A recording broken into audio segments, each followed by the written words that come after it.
Hi മക്കളെ, നമ്മളിന്ന് 10ാം ക്ലാസ് കെമിസ്ട്രിയിലെ കോമ്പൗണ്ട്സ് ഓഫ് നോൺ മെറ്റൽസ് എന്ന 5ാമത്തെ ചാപ്റ്റർ അഥവാ അലോഹ സംയുക്തങ്ങൾ എന്ന 5ാമത്തെ ചാപ്റ്ററിലെ വളരെ ഇമ്പോർട്ടൻറ്റ് ടോപ്പിക്കായ effect of pressure at equilibrium അല്ലെങ്കിൽ ഒരു ഇക്വിലിബ്രിയം റിയാക്ഷനിലെ പ്രഷറിന്റെ ഇൻഫ്ലുവൻസിനെ കുറിച്ചാണ് നമ്മൾ പഠിക്കാൻ പോകുന്നത്. ഓക്കെ, അപ്പോൾ ലേഷാർലി പ്രിൻസിപ്പിൾ എന്താണെന്നും എഫക്റ്റ് ഓഫ് ടെമ്പറേച്ചർ എന്താണെന്നും മുന്നത്തെ വീഡിയോയിൽ നമ്മൾ ഓൾറെഡി ഡിസ്കസ് ചെയ്ത കാര്യമല്ലേ. അപ്പോൾ എല്ലാവരും അത് കണ്ടു കാണുമെന്ന് വിശ്വസിക്കുന്നു. അപ്പോൾ അതിൻ്റെ ബാക്കി ഭാഗമായിട്ടാണ് നമ്മളുടെ ഈ ഒരു വീഡിയോ വരുന്നത്. ഇവിടെ നമ്മൾ നോക്കിയാൽ മനസ്സിലാകും, ഒരു റിയാക്ഷൻ, ഇപ്പോൾ ഞാനൊരു റിവേഴ്സിബിൾ റിയാക്ഷൻ കൊടുത്തേക്കാണ്. ഈ റിയാക്ഷനിൽ അവിടെ നൈട്രജനും ഹൈഡ്രജനും കൂടി ചേർന്ന് അമോണിയ ഉണ്ടാകുന്ന റിയാക്ഷനാണ്. ഇവിടെ പ്രഷറിനെ ഇൻഫ്ലുവൻസ് ചെയ്യണമെന്നുണ്ടെങ്കിൽ ഒരു കാര്യം നമ്മൾ വളരെ പ്രധാനമായി നോക്കേണ്ട കാര്യം, ആ റിയാക്ഷനിലെ റിയാക്റ്റൻസും പ്രൊഡക്ട്സും നിർബന്ധമായിട്ടും ഗ്യാഷ്യസ് സ്റ്റേറ്റ് അഥവാ വാതകാവസ്ഥയിലായിരിക്കണം. എങ്കിൽ മാത്രമേ അവിടെ പ്രഷറിന് ഒരു എഫക്റ്റ് ഉണ്ടാക്കുവാൻ സാധിക്കുള്ളൂ. മറിച്ച് അവിടെ സോളിഡ് സ്റ്റേറ്റോ ലിക്വിഡ് സ്റ്റേറ്റോ ആണെങ്കിൽ ഒരു എഫക്റ്റും അവിടെ പ്രഷറിനെ ഉണ്ടാക്കുവാൻ സാധിക്കില്ല. അപ്പോൾ ഫസ്റ്റ് ശ്രദ്ധിക്കേണ്ട കാര്യം, ഒരു റിവേഴ്സിബിൾ റിയാക്ഷൻ, കെമിക്കൽ ഇക്വിലിബ്രിയത്തിലുള്ള ഒരു റിവേഴ്സിബിൾ റിയാക്ഷനിലെ പ്രഷറിന് ഒരു മാറ്റം കൊണ്ടുവരണമെന്നുണ്ടെങ്കിൽ നിർബന്ധമായിട്ടും അതിലെ റിയാക്റ്റൻസ് അഭികാരകങ്ങളും പ്രൊഡക്ട്സ് അഥവാ ഉൽപ്പന്നങ്ങളും വാതകാവസ്ഥയിൽ ആയിരിക്കണം.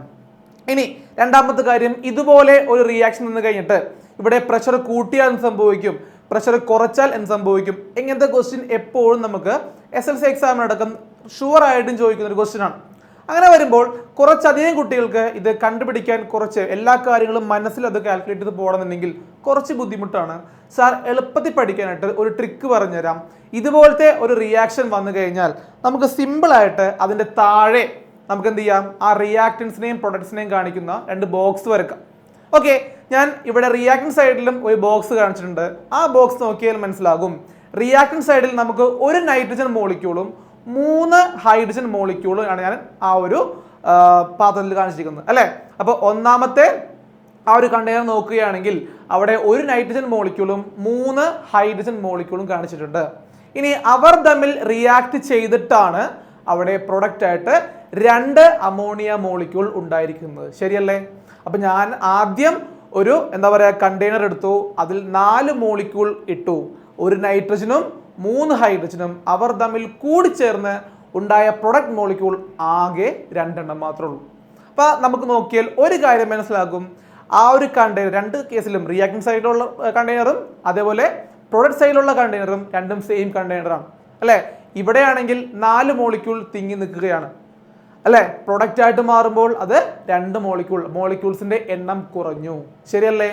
മോളിക്യൂൾസിന്റെ എണ്ണം കുറയുമ്പോൾ പ്രഷർ എന്ത് ചെയ്യുന്നു, ഡിക്രീസ് ചെയ്യുന്നു.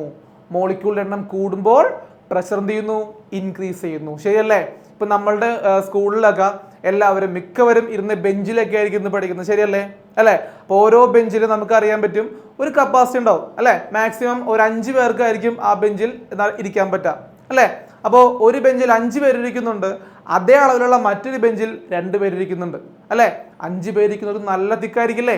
ശരിയല്ലേ? 2 പേരിരിക്കുമ്പോൾ എന്ത് ചെയ്യും, തിക്ക് കുറയും. ശരിയല്ലേ? അപ്പോൾ ആളുടെ എണ്ണം കുറയും തോറും അവിടെ ഒരു പ്രഷർ കുറഞ്ഞല്ലേ വരുന്നത്. സെയിം ലോജിക്ക് നമുക്ക് ഇവിടെയും കൊണ്ടുവരാം. ഇവിടെ റിയാക്ടൻ സൈഡിൽ 4 മോളിക്യൂൾ ഉണ്ട്, പ്രൊഡക്റ്റ് സൈഡിൽ 2 മോളിക്യൂൾ ഉണ്ട്. ദാറ്റ് മീൻസ് ഇവിടെ ഫോർവേഡ് റിയാക്ഷൻ നടക്കുമ്പോൾ നോക്കിയാൽ നിങ്ങൾക്ക് മനസ്സിലാകാം, ഫോർവേഡ് റിയാക്ഷൻ നടക്കുന്ന സമയത്ത് 4 മോളിക്യൂൾ എന്നുള്ളത് 2 മോളിക്യൂളായിട്ട് കുറയുന്നു. That means pressure decreases. ഇനി നിങ്ങൾക്ക് ബാക്ക്വേർഡ് റിയാക്ഷൻ നോക്കിക്കഴിഞ്ഞാൽ അവിടെ ബാക്ക്വേർഡ് നോക്കുമ്പോൾ 2 മോളിക്യൂൾ ആയിരുന്നത് 4 മോളിക്യൂളായിട്ട് മാറും. അപ്പോൾ പ്രഷർ കൂടുന്നു. ക്ലിയർ ആണല്ലോ? അപ്പോൾ ഏത് ക്വസ്റ്റ്യൻ വന്നു കഴിഞ്ഞാലും നമ്മൾ ഫസ്റ്റ് ചെയ്യേണ്ട കാര്യം 2 സൈഡിലും ഓരോ ബോക്സ് വരച്ച് മോളിക്യൂൾസിനെ മാർക്ക് ചെയ്യാം. ഓക്കെ, ഇനി കൃത്യമായിട്ട് നമുക്ക് നോക്കാം, മോളിക്യൂളിന്റെ എണ്ണം കുറയുന്ന റിയാക്ഷൻ ഏതാണോ അവിടെ പ്രഷർ കുറയുകയും മോളിക്യൂളിന്റെ എണ്ണം കൂടുന്ന റിയാക്ഷനിലേക്ക് പ്രഷർ കൂടുകയും ചെയ്യുന്നു. ഇത് എല്ലാവർക്കും വളരെ സിമ്പിളായിട്ട് തന്നെ മാർക്ക് ചെയ്യാൻ പറ്റിയ കാര്യമാണ്. ഓക്കെ, ഇനി ഇവിടെ നിന്ന് വരാൻ പോകുന്ന ക്വസ്റ്റ്യൻ നമുക്ക് സിമ്പിളായിട്ട് ചെയ്യാൻ പറ്റും. First question, if pressure increases, മർദ്ദം എന്ത് ചെയ്താൽ, കൂട്ടിയാൽ, മർദ്ദം കൂട്ടിക്കഴിഞ്ഞാൽ നോക്കാം. ഇവിടെ ഏറ്റവും ഇതുപോലെ ക്വസ്റ്റ്യൻ വന്നാൽ നിങ്ങൾ നേരത്തെ പറഞ്ഞ പോലെ തന്നെ എന്ത് ചെയ്യാം, ബോക്സ് വരച്ച് 2 റിയാക്ഷനും കൊടുത്തിട്ട് എന്ത് ചെയ്യാം, മോളിക്യൂൾ എണ്ണം കൂടുന്നതും കുറയുന്നതും നോക്കി നമുക്ക് എന്ത് ചെയ്യാം, അവിടെ രണ്ട് ആരോ വരച്ച് പ്രഷർ കൂടുന്നതും കുറയുന്നതും നമുക്ക് കൃത്യമായിട്ട് മാർക്ക് ചെയ്യാൻ പറ്റും. ഇനി ക്വസ്റ്റ്യൻ നോക്കാം. ഇഫ് പ്രഷർ ഇൻക്രീസസ്, നമ്മൾ പ്രഷർ ആ റിയാക്ഷന്റെ പ്രഷർ കൂട്ടിയാൽ ലേഷാറ്റിലെ പ്രിൻസിപ്പിൾ അനുസരിച്ച് സിസ്റ്റം നേരെ ഓപ്പോസിറ്റ് ചെയ്യും അല്ലെ. നമ്മൾ പ്രഷർ കൂട്ടിയാൽ സിസ്റ്റം പ്രഷർ കുറയ്ക്കാൻ ശ്രമിക്കും. ഇനി ആ റിയാക്ഷനിൽ നോക്കാം. അവിടെ ഫോർവേഡ് റിയാക്ഷനിലാണോ ബാക്ക്വേഡ് റിയാക്ഷനിലാണോ മോളിക്യൂൾ എണ്ണം കുറയുന്നത്? അവിടെ ഫോർവേഡിൽ മോളിക്യൂളിന്റെ എണ്ണം കുറയുന്നു, അവിടെയാണ് പ്രഷർ കുറയുന്നത് അല്ലെ. അപ്പോ ഫോർവേഡ് നടക്കും തോറും പ്രഷർ കുറഞ്ഞുകൊണ്ടിരിക്കും, ബാക്ക്വേഡ് നടക്കും തോറും പ്രഷർ കൂട്ടിക്കൊണ്ടിരിക്കും. അപ്പൊ നമ്മൾ പ്രഷർ കൂട്ടിയാൽ സിസ്റ്റം പ്രഷർ കുറയ്ക്കാൻ ശ്രമിക്കും, അവിടെ പ്രഷർ കുറയുന്നത് ഫോർവേഡ് റിയാക്ഷൻ ആണ് അല്ലെ. അപ്പോ it increases the rate of forward reaction. നോക്കിയാൽ മനസ്സിലാവും. According to Le Chatelier principle, Le Chatelier principle അനുസരിച്ച് system tries to decrease the pressure. നമ്മൾ കൂട്ടിയതനുസരിച്ച് ആ സിസ്റ്റം ആ റിയാക്ഷൻ പ്രഷർ എന്ത് ചെയ്യും? കുറയ്ക്കാൻ ശ്രമിക്കും. ഇവിടെ പ്രഷർ കുറയുന്നത് ഫോർവേഡ് റിയാക്ഷൻ ആണ് അല്ലെ. അപ്പൊ നോക്കാം. For that it increases the rate of forward reaction and attain a new state of equilibrium. അതായത് ലേഷാറ്റ്ലിയർ തത്വം അനുസരിച്ച് എന്ത് ചെയ്യും?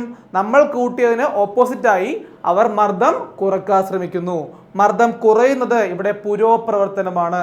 ദാറ്റ് മീൻസ് പുരോപ്രവർത്തനം വേഗത്തിലാക്കി വ്യൂഹം പുതിയൊരു സന്തുലനാവസ്ഥയിലേക്ക് എത്തുന്നു. ക്ലിയർ ആണല്ലോ. ഇനി ഇതിന് നേരെ ഓപ്പോസിറ്റ് ക്വസ്റ്റ്യൻ വരും അല്ലെ. Same question. ഇപ്പോൾ ആ റിയാക്ഷൻ തന്നെ നമുക്ക് നോക്കാം. ഇവിടെ പറഞ്ഞിരിക്കുന്നത് പ്രഷർ കുറക്കുന്ന കാര്യമാണ്. മർദ്ദം കുറച്ചാൽ, പ്രഷർ കുറച്ചാൽ, നമ്മൾ പ്രഷർ കുറച്ചാൽ നമുക്കെന്നറിയാം സിസ്റ്റം നേരെ ചെയ്യുന്നത് ഓപ്പോസിറ്റ് ആയിരിക്കും. അപ്പൊ ഫസ്റ്റ് നമ്മൾ ചെയ്യേണ്ട കാര്യം രണ്ട് സൈഡിലും ബോക്സ് വരച്ച് എവിടെയാണോ പ്രഷർ കുറയുന്നത് എവിടെയാണ് പ്രഷർ കൂടുന്നത് കൃത്യമായിട്ടൊന്ന് മാർക്ക് ചെയ്യാലോ. അതൊന്ന് മാർക്ക് ചെയ്ത് കഴിഞ്ഞാൽ വീണ്ടും ക്വസ്റ്റ്യൻ നോക്കാം. ഇഫ് പ്രഷർ ഡിക്രീസസ്, മർദ്ദം കുറച്ചാൽ, അപ്പൊ നമ്മൾ മർദ്ദം കുറച്ചാൽ സിസ്റ്റം മർദ്ദം കൂട്ടാൻ ശ്രമിക്കും. നോക്കാം. മോളിക്യൂളിന്റെ എണ്ണം കൂടുന്ന ഭാഗത്തേക്കുള്ള പ്രവർത്തനം ഇവിടെ എന്താണ്? ബാക്ക്വേഡ് റിയാക്ഷൻ ആണ്. അപ്പോ നമ്മൾ പ്രഷർ കുറച്ചാൽ സിസ്റ്റം പ്രഷർ കൂട്ടാനായി ബാക്ക്വേഡ് റിയാക്ഷൻ അല്ലെങ്കിൽ പശ്ചാത് പ്രവർത്തനം വേഗത്തിലാക്കുന്നു. അപ്പൊ ആൻസർ നോക്കാം. According to Le Chatelier principle system tries to increase the pressure. നമ്മൾ പ്രഷർ കുറച്ചാൽ സിസ്റ്റം പ്രഷർ കൂട്ടാൻ ശ്രമിക്കും. ഫോർ ദാറ്റ്, അതിനായി it increases the rate of backward reaction and attain a new state of equilibrium.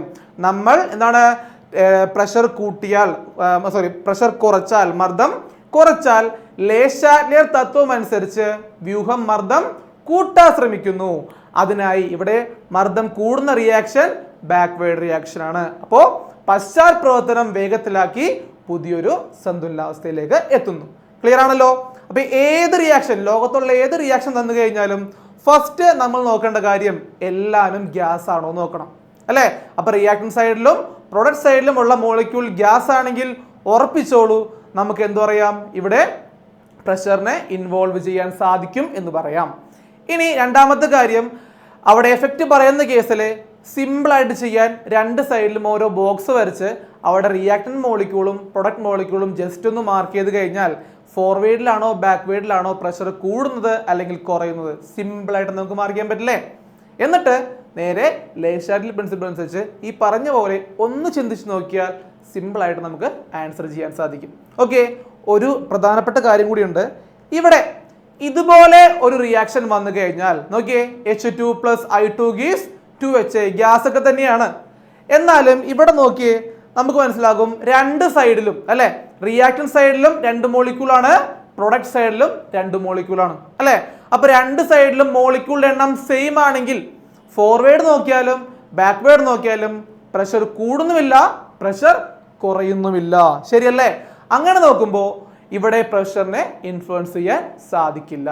അപ്പൊ സാറ് നേരത്തെ പറഞ്ഞ കാര്യം ഓർക്കാം. പ്രഷർ ഒരു റിയാക്ഷനിലെ ഇൻവോൾവ് ചെയ്യണമെന്നുണ്ടെങ്കിൽ രണ്ട് കാര്യം നമ്മൾ നോക്കണം. ഒന്ന്, റിയാക്റ്റൻസും പ്രൊഡക്ട്സും അഭികാരകവും ഉൽപ്പന്നവും ഗ്യാഷ്യസ് സ്റ്റേറ്റ് അഥവാ വാതകാവസ്ഥയിലായിരിക്കണം. അതുപോലെ തന്നെ റിയാക്ടൻ മോളിക്യൂളിന്റെയും പ്രൊഡക്റ്റ് മോളിക്യൂളിന്റെ എണ്ണം സെയിം ആവരുത്, ഡിഫറെൻ്റ് ആവണം. എന്നാലേ അവിടെ പ്രഷറിനെ ഇൻഫ്ലുവൻസ് ചെയ്യാൻ സാധിക്കുള്ളൂ.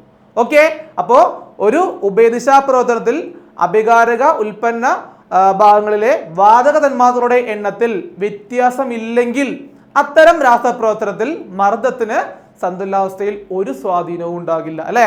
അപ്പൊ റിവേഴ്സിബിൾ റിയാക്ഷനിൽ റിയാക്ടന്റ് സൈഡിലും പ്രൊഡക്റ്റ് സൈഡിലും മോളിക്യൂളിന്റെ എണ്ണം ഡിഫറെന്റ് ആയാൽ മാത്രമേ ഇവിടെ എന്ത് ചെയ്യാൻ പറ്റുള്ളൂ, പ്രഷറിനെ ഇൻഫ്ലുവൻസ് ചെയ്യാൻ സാധിക്കുള്ളൂ. ഓക്കെ, അപ്പോൾ വളരെ ഇമ്പോർട്ടൻ്റ് ആയ ഒരു ടോപ്പിക് ആയിരുന്നു. ഇതെല്ലാവർക്കും മനസ്സിലായെന്ന് കരുതുന്നു. ഇനി അടുത്ത വീഡിയോയിൽ നമ്മുടെ ഇക്വിലിബ്രിയം സ്റ്റേറ്റിൽ കോൺസെൻട്രേഷന്റെ എഫക്റ്റുമായി വീണ്ടും വരുന്നതായിരിക്കും. അതുവരെ ബൈ.